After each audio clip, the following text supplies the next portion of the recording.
पकड़वाकर माफी भी मंगवाई है। कल प्रयागराज के करछना में हिंसा हुई थी।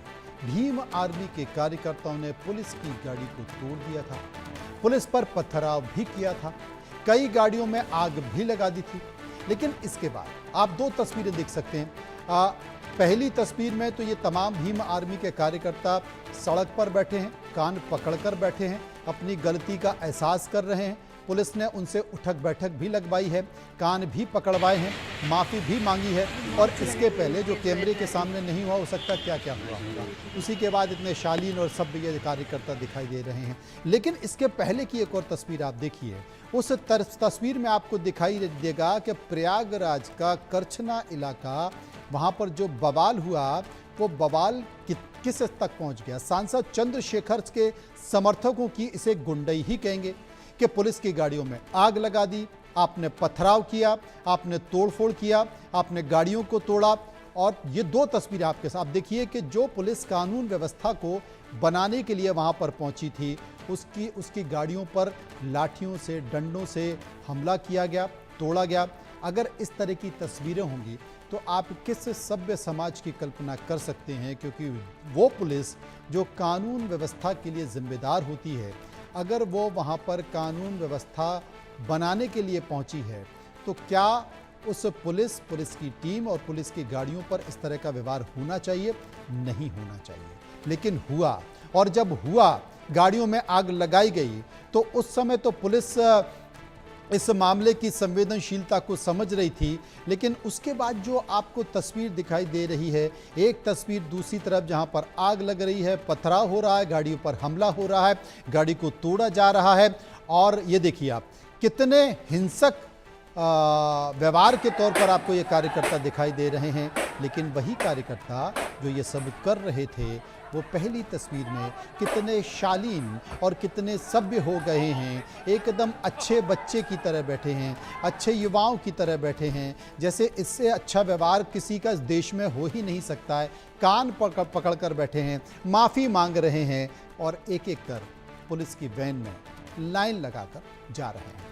अमित श्रीवास्तव प्रयागराज से हमारे संवाददाता इस वक्त हमारे साथ जुड़ गए हैं। अमित, पहली तस्वीर हमने देखी, उस तस्वीर में कार्यकर्ता हिंसक हैं, लाठियों से, डंडों से, पथराव से गाड़ियों को तोड़ रहे हैं, गाड़ियों में आग लगा रहे हैं। और एक और तस्वीर देखी जिसमें अच्छे बच्चे की तरह, जैसे क्लास में नहीं होता, अच्छे बच्चे की तरह कान पकड़कर बैठे हुए हैं। ये चमत्कार कैसे हुआ? इस चमत्कार के पीछे की कहानी बताइए।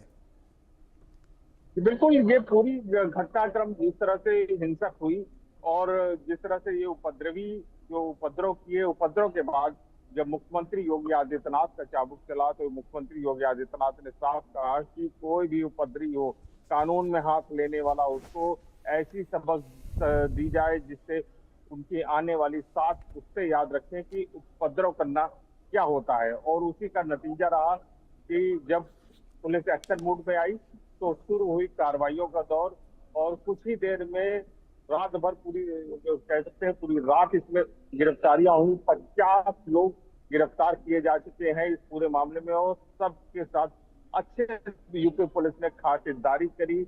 और खातिरदारी का नतीजा ये रहा कि वो स्वयं अपने से मुर्गा बन गए और कान पकड़ के उठक बैठक तक लगाने लग गए स्वयं कि हमसे ये गलती हो गई, अब दोबारा हम ऐसी गलती नहीं करेंगे।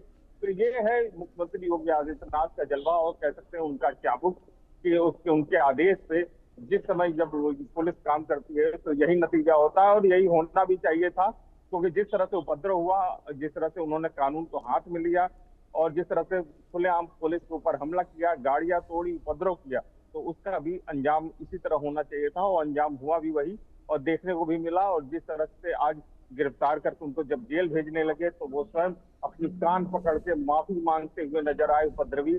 क्योंकि पुलिस ने काफी अच्छे से खातिरदारी इनकी करी है कि इन्हें, और साथ ही क्योंकि अब जो है पुलिस एक्शन मोड पे है, इनके ऊपर कहना है कि एनएसए के तहत कार्रवाई की जाएगी। अब इनके ऊपर एनएसए भी लगाया जाएगा, क्योंकि उपद्रवियों ने जिस तरह से उत्पात मचाया पूरे प्रयागराज में, जिस तरह से उत्पात मचाया, क्योंकि घटना जो चंद्रशेखर ने करवाई कह सकते हैं, क्योंकि 13 अप्रैल की घटना थी। उसके बाद प्रयागराज में, अब मई में इनको याद नहीं आई, अप्रैल पूरा बीत गया, याद नहीं है उनको, जून में याद आती है, वो भी आखिरी समय में कि जो पीड़ित परिवार है उनसे मिलना है, जबकि पुलिस ने और प्रशासन ने सारी कार्रवाई, जितने भी नामजद आरोपी थी सबको गिरफ्तार करके जेल भेज दिया। उनकी जितनी भी मांगे थे सब मान ली गई।